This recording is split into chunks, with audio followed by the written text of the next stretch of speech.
They told us these files didn't exist. They told us we were conspiracy theorists. But as of 2026, the vault has finally cracked open. We read talking about millions of documents from the UAP Disclosure Act to the final Epstein Tronstadt are now public record. But here's the problem. The truth isn't just surprising, it's haunting. Why were these secrets kept for over 70 years? Because if we knew the truth sooner, the systems we trust would have collapsed overnight. Tonight, we're breaking down the 3 most disturbing case studies declassified this year. Let's get into the facts. For decades, the myth was weather balloons. The 2026 declassified reality. The Vandenberg Orbs. Documents released just months ago confirmed that throughout the late 20th century and as recently as 2024, massive unidentified objects some over 300 feet wide routinely hovered over US nuclear silos. The scary fact.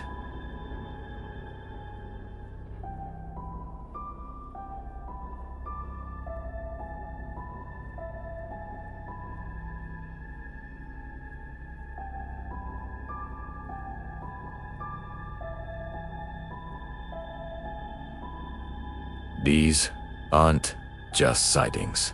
The files contain sworn testimony from officers stating these orbs emitted high-frequency energy that remotely deactivated our nuclear warheads.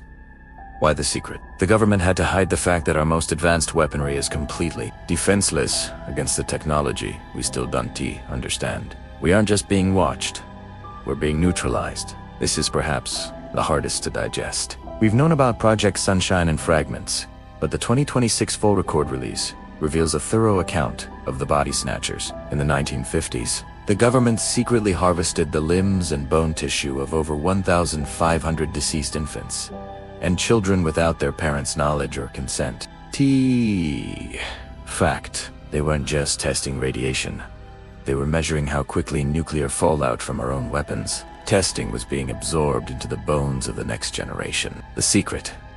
It was kept hidden because it proves that during the Cold War, the state viewed its own cities and even its children as biological sensors for a war they were planning to fight. It's a level of cold, calculated data gathering that is almost impossible to reconcile with national security. 2026 is the year the shadows finally spoke. These case studies prove that top secret often means too embarrassing or too horrific for the public to handle. But now that the files are open, primera va en ti. To know which of these is the scariest to you. Is it the power in our skies? Or the cold logic of the people in our offices? Drop your thoughts in the comments so I respond to as many as I can. If you want more deep dives into the 2026, hit that subscribe button and turn on notifications. The truth is finally out. Let's talk about it. See you in the next one.